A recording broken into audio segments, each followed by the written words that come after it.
Hey there everyone, this is Shaggy, welcome back to Pokemon Stadium, where we're going to be doing the final difficulty of the Poké Cup, the Master Ball difficulty. Once again, the fan is on, you can probably hear it. It is still 11 o'clock in this room. Apparently we're in the middle of a heat wave, which is absolutely spectacular. As I said in the Ultra Ball Cup, we're using the same team as we did in Ultra Ball, because it's actually probably one of the more effective teams.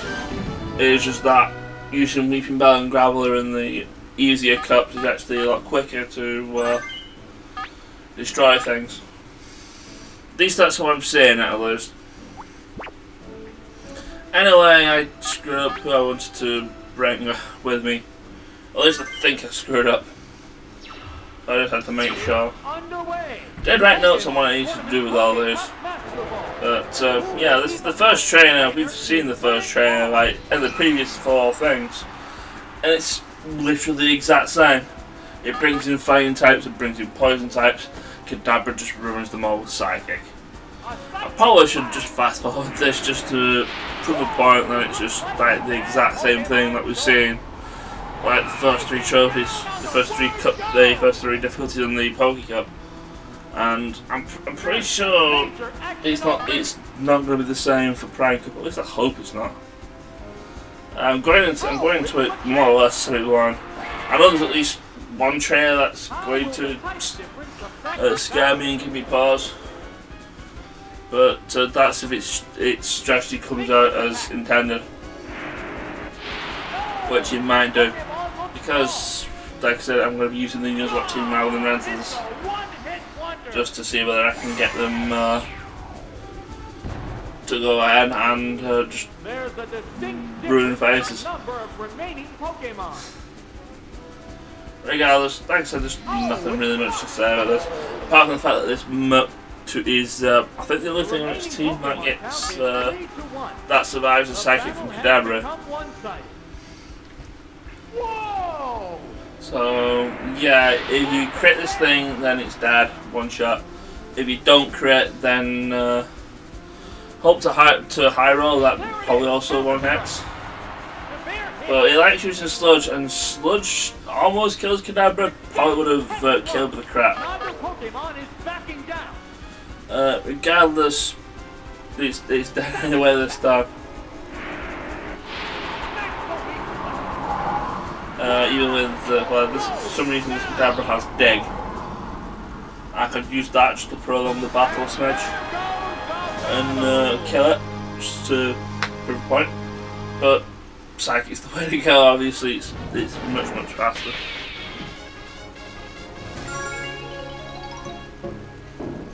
Alternatively, Nidoking probably could have killed it with an Earthquake. Resist Muck's main stab can't get poisoned because it's poison type itself. So yeah.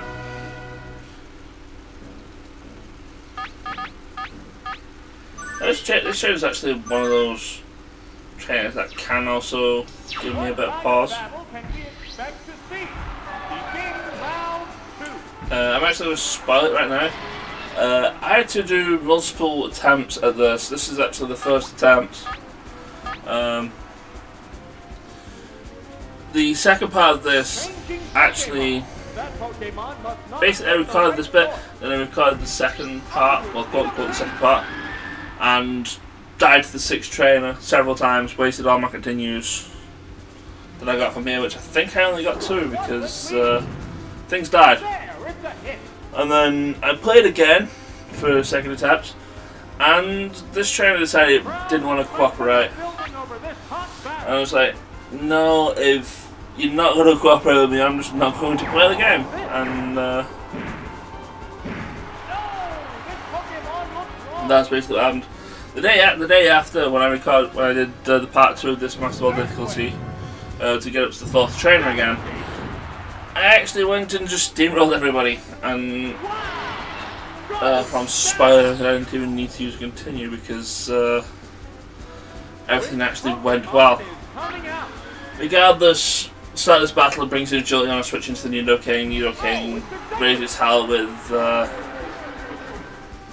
Earthquake. This Executor is a problem, however, It likes using stun spore. So what I do now, this Neo King has Substitute, and Substitute will get rid of, well, it'll stop stun spore from working essentially. And I have in my notes to just YOLO with Hornbill. Unfortunately, things are not on my side for Hornbill today because Hornbill doesn't work, and Egg Bomb here breaks my sub.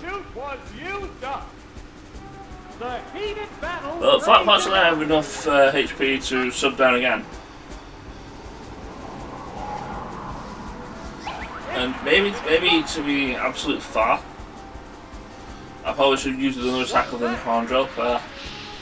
On 8 moves, unless you're using specific things in the actual Generation 1 games itself, specifically like things like X accuracies and X speeds or agility, things weren't going to work. What Poké moves weren't going to work. They also generally don't work with. I think in Generation 1 it fails if you're slower than the opponent's Pokemon. I think it also fails if your level is lower than the opponent's as well.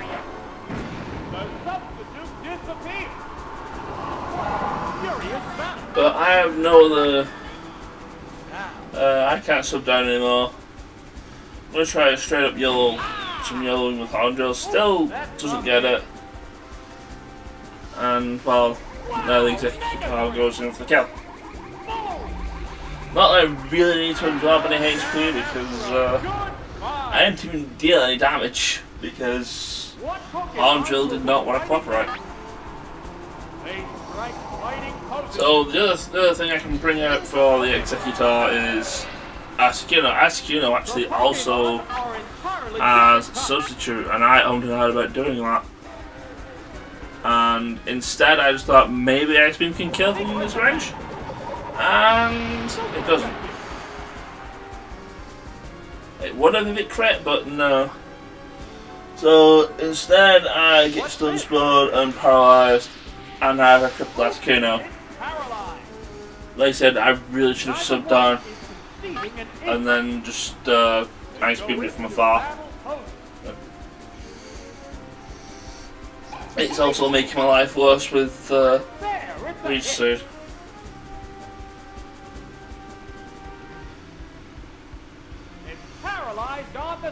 And yeah, Articuno now is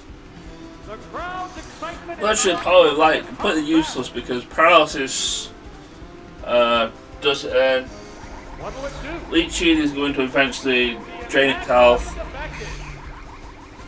It's not that it really matters. Ice Beam will kill it from this range anyway, considering how much damage it did.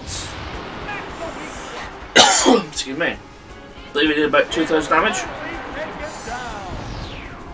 So yeah, this Executor wasn't really going to last another attack. There's only one Pokemon left in reserve. And I believe his final Pokemon was a Tangela, I believe. Yeah. Tangela, which also dies to Ice Beam. And also has Stun Spore from things that I learned from other fights. And I think its only other move is Mega Drain, aside from Growth. But all this thing essentially does is just uses, I think he uses Growth 3 times and then try to Mega Drain me. Now having it special go up is pretty bad because, like as I've not mentioned it before, the special stat in the first generation was special attack and special defense. It was only in Generation 2 where those two stats got to split up. So yeah, essentially it's now +3 special defense as well. And it's not really helping that Articuno feels like it must be paralysed like every other turn. It's like it's pretty much reminding me of trying to use the slacking. And it's like, yo, I'm going to use a move one time, and I'm like, I'm not going to do anything next time. But essentially it's going to be a problem of, do I kill this thing before this thing does a combination of Leech Seed and other assorted things to me? What now? That was weak. Again, I still think that the one thing I could have done with the Icona was to just straight up sub down as soon as I switched down. Knowing full well that's what the Executor was going to drop a stun spell. Both Pokemon are exhausted. And yeah, Articuno actually decided it was going to attack for consecutive turns for a change. Not very effective. And then it did get paralysed, it probably would have died to the Leech Seed. Fortunately, Dainty got Dex Beam, and there, we have a dead Tangela, and that's run 3 down.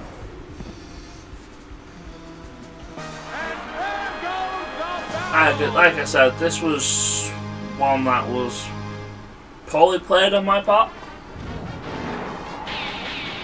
Really could have saved me a lot of trouble of not being paralysed.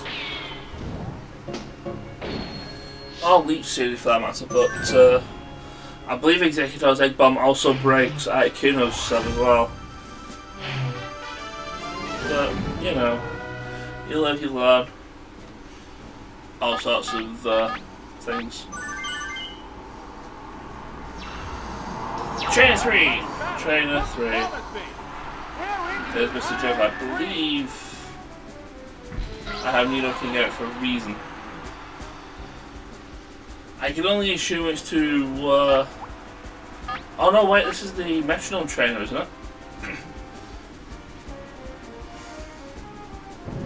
I'm pretty sure it is.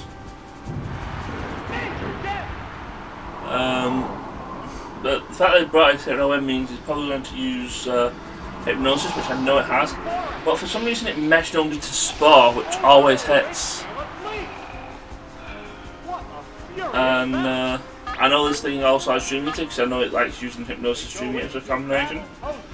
And probably would have been the best play for the AI to do that, because that would have killed Nido King and got pretty much all its health back.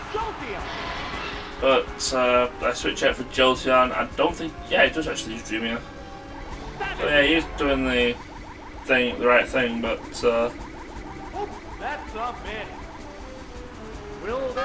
yeah, I get the feeling that sometimes with the Metronome team that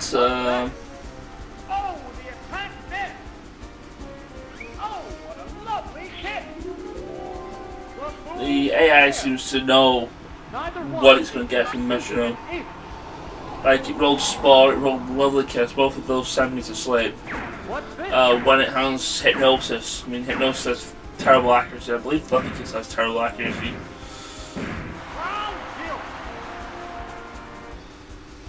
I know my god, this Hypno just won't die.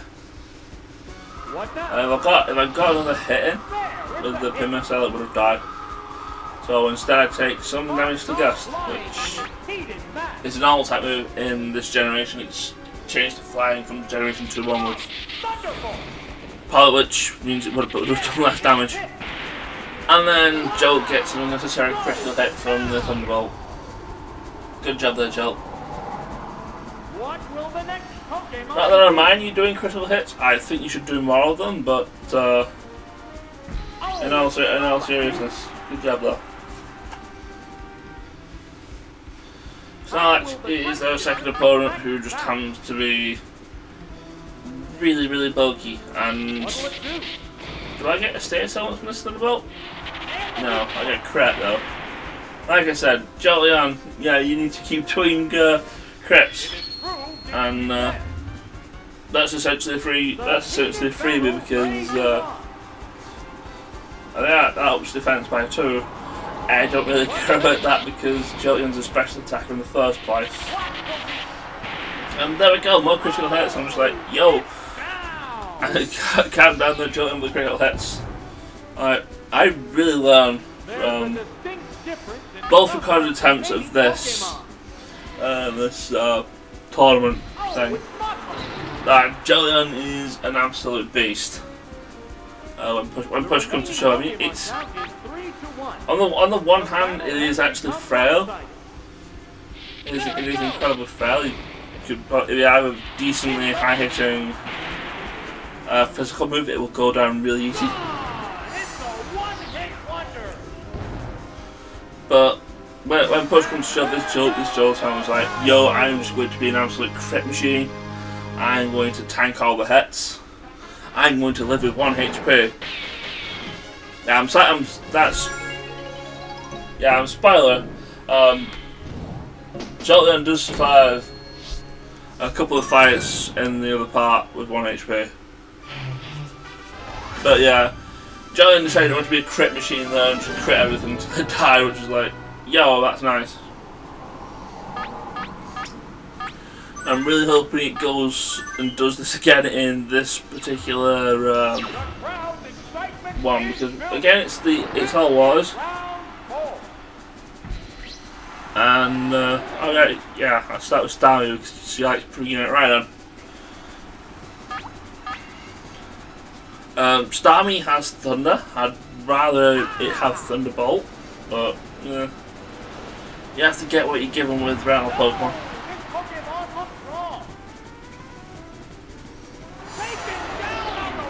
But this other trainer might bring out her other ground types and then just run them over with Surf. But more often than not, she's going to bring in the water types. In fact, she brings in her own Starmie, which, I'll be honest, has a better moveset than my Starmie. For a start, it has Psychic, so it has both its, I believe it has Psychic and Surf, so both its stabs are covered. It also has Thunderbolt, and I don't know what its 4th move is. It got the special drop on me there, which is pretty terrible. I know this thing has Thunder, and I think from here it can actually do some serious damage. Because I believe it's actually. Oh no, it has Hydro Pump. I thought it had Surf. Probably mistaken. But got lucky. Missed with Hydro Pump. I believe I got lucky and hit with the Thunder. If I hadn't got the special drop, that would have been dead Starmie. But alas, it's not meant to be. Now it uses its own Thunder, I get hit and I die essentially. Yeah. Crit also doesn't help. So yeah, rip me getting all the continues in the world in this particular run. Spoiler alert, when I did the other run for starting part 2, I actually managed to steamroll all 4 trainers. Like, they wanted to be super cooperative. But anyway, I think Jolteon's essentially got the rest of this. If the opponent has bottled one of its ground type, I might be in trouble. I think the other Pokemon I brought is Zapdos, which probably wouldn't have been able to do anything. But no, he brought in Tentacruel. Tentacruel's also a decent special tank. So yeah, it's going to take a couple of Thunderbolts to deal with this now. Just really hoping Crit Machine Jolt would do something here.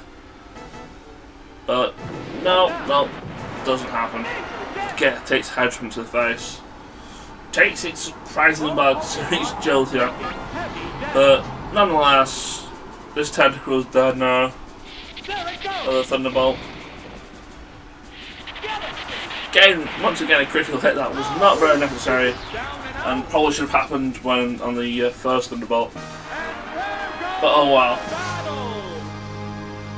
Jolteon, you're just like the MVP of this team essentially. And that's the first half of the Master Ball Cup. Join me next time when I do the second half of the Master Ball Cup.